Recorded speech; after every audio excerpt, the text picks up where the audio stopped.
Clara ने दस्तावेजों को तेजी से पढ़ना शुरू किया।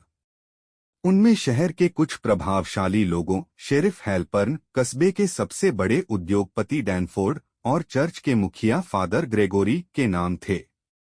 दस्तावेजों से यह साफ हो गया कि इन सभी ने मिलकर ब्लैकवुड के जंगलों में कुछ गुप्त परियोजनाओं को अंजाम दिया था। ये परियोजनाएं किसी अवैध खनन से जुड़ी थीं, जो न केवल पर्यावरण को बर्बाद कर रही थीं, बल्कि कई निर्दोष लोगों की जान भी ले चुकी थीं। सबसे चौंकाने वाली बात यह थी कि क्लारा के पिता, जो एक पर्यावरण वैज्ञानिक थे, ने इस साजिश का पर्दाफाश करने की कोशिश की थी। वह शेरिफ और उसके साथियों के खिलाफ सबूत इकट्ठा कर रहे थे, लेकिन जब उन्होंने धमकियों को नजरअंदाज किया तो उन्हें चुप कराने के लिए उनकी मौत को एक दुर्घटना की तरह दिखाया गया। अचानक गुफा में हलचल हुई।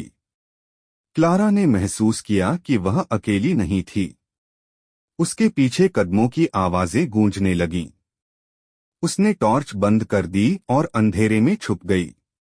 तुम्हें नहीं आना चाहिए था, क्लारा, एक कर्कश आवाज गूंजी। यह शेरिफ हेल्पर्न की आवाज थी। उसके साथ 3 अन्य लोग थे, जिनके हाथों में टॉर्च और बंदूकें थीं। क्लारा ने दस्तावेजों को अपनी जैकेट में ठूंस लिया और गुफा के अंदर गहराई में भागने लगी।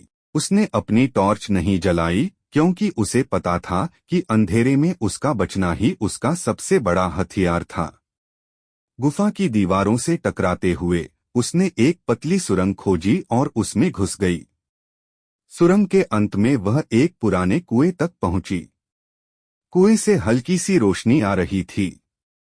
क्लारा ने दस्तावेजों को प्लास्टिक में लपेटकर अपने बैग में सुरक्षित रखा और किसी तरह खुद को ऊपर खींचने लगी। पीछे से शेरिफ और उसके आदमी पास आते जा रहे थे। क्लारा ने अपनी पूरी ताकत लगाई और कुएं से बाहर निकलने में सफल रही। वह जंगल के घने हिस्से में पहुंच चुकी थी।